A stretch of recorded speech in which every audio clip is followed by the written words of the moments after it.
کیا آپ کو معلوم ہے کہ آج کے زمانے میں جو کتاب توریت اور انجیل ہے یہ وہی کتاب ہے جو حضرت موسیٰ اور حضرت عیسیٰ پر نازل ہوئی تھی؟ اور پیغمبر اسلام کتنے ناموں سے مشہور تھے اور ان کے یہ نام کس نے رکھے تھے؟ ان سوالوں کے جواب کو جانتے ہیں آج کے اس ایپیسوڈ میں۔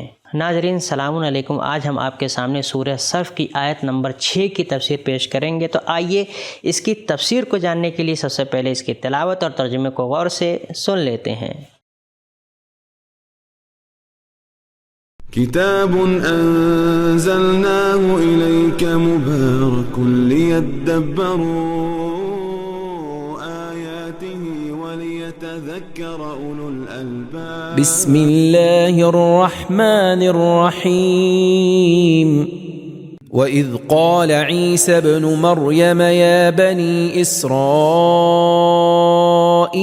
إِنِّي رَسُولُ اللَّهِ إِلَيْكُمْ مُصَدِّقًا لِمَا بَيْنَ يَدَيَّ مِنَ التَّوْرَاةِ وَمُبَشِّرًا بِرَسُولٍ يَأْتِي مِن بَعْدِ اسْمُهُ أَحْمَدُ فَلَمَّا جَاءَهُم بِالْبَيِّنَاتِ قَالُوا هَذَا سِحْرٌ مُبِينٌ۔ اور یاد کرو جب مریم کے بیٹے عیسیٰ نے کہا، اے بنی اسرائیل، میں تمہارے پاس خدا کا بھیجا ہوا آیا ہوں، اور جو کتاب توریت میرے سامنے موجود ہے اس کی تصدیق کرتا ہوں، اور ایک پیغمبر جن کا نام احمد ہوگا اور میرے بعد آئیں گے ان کی خوشخبری سناتا ہوں۔ تو جب وہ پیغمبر احمد ان کے پاس واضح و روشن معجزے لے کر آیا تو کہنے لگے یہ تو کھلا ہوا جادو ہے۔ تو ناظرین ہم نے اس آیت کی بہترین تلاوت اور ترجمے کو غور سے سن لیا ہے، اب اس کے نکات کو بھی جان لیتے ہیں۔ كتاب أنزلناه إليك مبارك ليدبروا آياته وليتذكروا۔ اس میں کوئی شک نہیں ہے کہ آج جو کتاب یہودیوں اور مسیحیوں کے پاس توریت اور انجیل کے نام سے موجود ہے وہ کتاب نہیں ہے جو حضرت موسیٰ اور حضرت مسیح علیہ السلام جیسے اللہ کے بڑے نبیوں پر نازل ہوئی تھی، بلکہ ان کتابوں کا مجموعہ ہے جو ان کے ساتھیوں یا بعد میں آنے والے لوگوں نے تالیف کر دی ہیں۔ ان کتابوں کا ایک اجمالی مطالعہ ہمارے دعوے کی دلیل ہے، اور خود یہودی اور عیسائی بھی اسی بات کے قائل ہیں۔ البتہ اس بات میں بھی شک نہیں ہے کہ جناب موسیٰ اور جناب عیسیٰ علیہ السلام کی بعض تعلیمات اور ان کی کتابوں کے مضامین ان کے پیروکاروں کی گفتگو اور کتابوں میں منتقل ہوئی ہیں، اسی لیے ان تمام چیزوں کا انکار نہیں کیا جا سکتا جو عہد قدیم توریت اور اس سے وابستہ کتابیں اور عہد جدید انجیل اور اس سے وابستہ کتابیں میں ہیں، بلکہ یہ دونوں کتابیں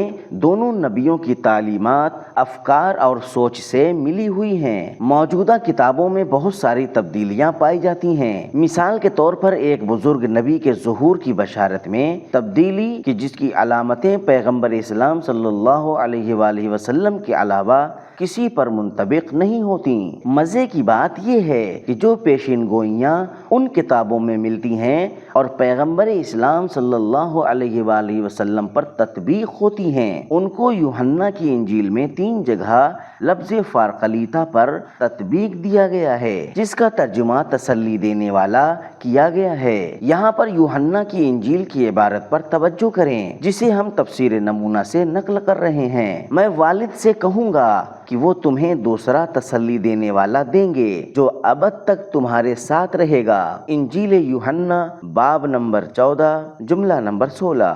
باب نمبر 15 میں آیا ہے، اور جب وہ تسلی دینے والا آئے گا میرے بارے میں گواہی دے گا۔ انجیل یوحنا باب نمبر 15 جملہ نمبر 26۔ اہم بات یہ ہے کہ اناجیل کی سریانی زبان کی عبارتوں میں جو کہ دراصل یونانی زبان سے لی گئی ہے، تسلی دینے والے کے بجائے لفظ پارقلیتا آیا ہے، اور یونانی عبارت میں پیر قلتوس آیا ہے جس کا معنی یونانی فرہنگ کے حساب سے تعریف شدہ انسان ہے۔ عربی زبان میں جس کا بدل محمد اور احمد ہوتا ہے۔ کلیسا کے بزرگوں کو جب لگا کہ ایسے ترجمے کا نشر ہو جانا ان کے لیے بہت بڑے نقصان کا سبب ہوگا، تو پیر قلتوس کے بجائے پارا قلتوس لکھ دیا کہ جس کا معنی ہوتا ہے تسلی دینے والا، اور اس واضح تحریف کے ذریعے اس زندہ سند کو بدل ڈالا۔ مگر اس تحریف کے باوجود مستقبل میں ایک بزرگ نبی کے ظہور کی واضح بشارت نظر آتی ہے۔ تفسیر فرقان۔ فرانس کے بزرگ دائرۃ المعارف میں اس بارے میں آیا ہے کہ محمد دین اسلام کے بانی، اللہ کے رسول اور خاتم الانبیاء ہیں۔ لفظ محمد کا معنی ہے زیادہ حمد کیا گیا، جو حمد سے لیا گیا ہے، جس کا معنی ہوتا ہے تعریف اور تمجید، اور دوسرا نام بھی جو کہ حمد سے ہی لیا گیا ہے، اور لفظ محمد کا ہم معنی ہے وہ احمد ہے، جس کے بارے میں قوی احتمال پایا جاتا ہے کہ عربستان کے مسیحی اس لفظ کو لفظ فارقلیتا کی جگہ استعمال کرتے رہے ہوں گے۔ احمد یعنی بہت حمد کیا ہوا، جو کہ لفظ پیر قلتوس کا ترجمہ ہے، اور غلطی سے اس کی جگہ لفظ پارا قلتوس کو قرار دے دیا گیا ہے۔ اور اسی طرح مسلمان مذہبی مصنفوں نے بار بار اس بات کو لوگوں تک پہنچایا ہے کہ اس لفظ سے مراد پیغمبر اسلام صلی اللہ علیہ وآلہ وسلم کے ظہور کی بشارت ہے۔ قرآن مجید نے بھی سورہ صف کی آیت نمبر 6 میں اس بات کی طرف واضح طور پر اشارہ کیا ہے۔ دائرۃ المعارف بزرگ فرانسے، جلد نمبر 23 صفحہ نمبر 4176، تفسیر نمونہ سے نقل کرتے ہوئے، کیا پیغمبر اسلام صلی اللہ علیہ وآلہ وسلم کا نام احمد تھا؟ الف، تاریخ کی کتابوں میں آیا ہے کہ بچپن سے ہی پیغمبر اسلام صلی اللہ علیہ وآلہ وسلم کے 2 نام تھے، اور لوگ انہیں دونوں ناموں سے پکارا کرتے تھے، جن میں سے ایک محمد تھا اور دوسرا احمد تھا۔ پہلا نام ان کے دادا جناب عبد المطلب نے رکھا تھا، اور احمد نام ان کی ماں آمنہ نے رکھا تھا۔ سورہ حلبی میں یہ بات تفصیل کے ساتھ بیان ہوئی ہے۔ بے، وہ شخص کی جنہوں نے بارہا پیغمبر اسلام صلی اللہ علیہ وآلہ وسلم کو احمد کے نام سے پکارا ہے، وہ ان کے چچا جناب ابو طالب ہیں، اور جو کتاب دیوان ابو طالب کے نام سے آج ہمارے پاس موجود ہے، اس میں بہت سے اشعار ایسے پائے جاتے ہیں کہ جن میں پیغمبر اسلام صلی اللہ علیہ وآلہ وسلم کو احمد کے نام سے یاد کیا گیا ہے۔ مثال کے طور پر یہ شعر: ظالموں نے احمد کے قتل کا ارادہ کر لیا، مگر انہوں نے اس کام کے لیے کوئی رہبر نہیں پایا، دیوان ابو طالب صفحہ 25 سے 29 تک، اور تاریخ ابن عساکر جلد نمبر 1 صفحہ نمبر 275، تفسیر نمونہ سے نقل کرتے ہوئے۔ نمبر 1، پیغمبر اسلام صلی اللہ علیہ وآلہ وسلم کے زمانے کے مشہور شاعر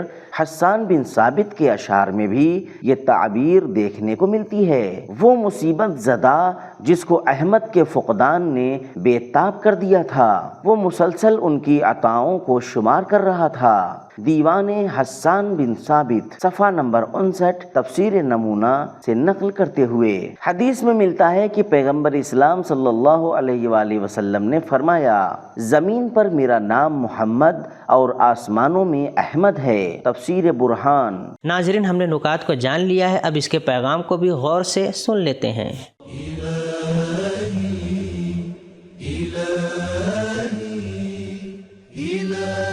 پیغام نمبر 1، حضرت عیسیٰ علیہ السلام کی تاریخ زندگی قابل توجہ اور باقی رہنے والی ہے۔ نمبر 2، عیسیٰ اللہ کے رسول ہیں، ان کو خدا نہ جانے۔ نمبر 3، الہی تربیت میں متعدد کلاس ہوتے ہیں، اور ہر کلاس آنے والے کلاس کی تمہید ہوتا ہے، اور ہر استاد پہلے والے استاد کی تصدیق کرنے والا ہوتا ہے۔ نمبر 4، اسلام سب سے کامل دین ہے، کیونکہ بشارت بہتر اور کامل چیز کے بارے میں ہوتی ہے۔ نمبر 5، اولیاء خدا کے پاس حسادت کے بجائے بشارت ہوتی ہے۔ نمبر 6، عیسیٰ علیہ السلام مبشر بھی ہیں اور مبشر بھی، وہ پیغمبر اسلام صلی اللہ علیہ وآلہ وسلم کے آنے کی بشارت دیتے ہیں، مبشرم برسول، اور اللہ ان کے وجود کی بشارت دیتا ہے۔ یا مریم ان اللہ یبشرک بکلمۃ منہ اسمہ المسیح، سورہ آل عمران آیت نمبر 45۔ نمبر 7، لوگوں کا تعارف اس طرح کرائیں کہ کسی طرح کا شبہ اور ابہام باقی نہ رہ جائے۔ نمبر 8، ہر دھرمی ایسی چیز ہے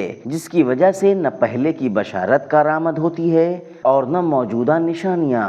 تو ناظرین، آج کے ایپیسوڈ میں ہم نے جانا کہ آج کے زمانے میں جو موجودہ کتاب توریت و انجیل ہے یہ وہی کتاب نہیں ہے جو حضرت موسیٰ اور حضرت عیسیٰ علیہ السلام پر نازل ہوئی تھی، بلکہ ان کتابوں کا مجموعہ ہے جو ان کے ساتھیوں یا بعد میں آنے والے لوگوں نے تالیف کر دیا ہے، اور حضرت محمد مصطفیٰ صلی اللہ علیہ وآلہ وسلم کے بچپن سے دو نام مشہور تھے، ایک محمد، دوسرا احمد۔ محمد نام ان کے دادا حضرت عبد المطلب نے رکھا تھا اور احمد نام ان کی ماں آمنہ خاتون نے رکھا تھا۔ یہ تھا ہمارا آج کا ایپیسوڈ۔ ملتے ہیں اگلے ایپیسوڈ میں، تب تک کے لیے شکریہ، خدا حافظ۔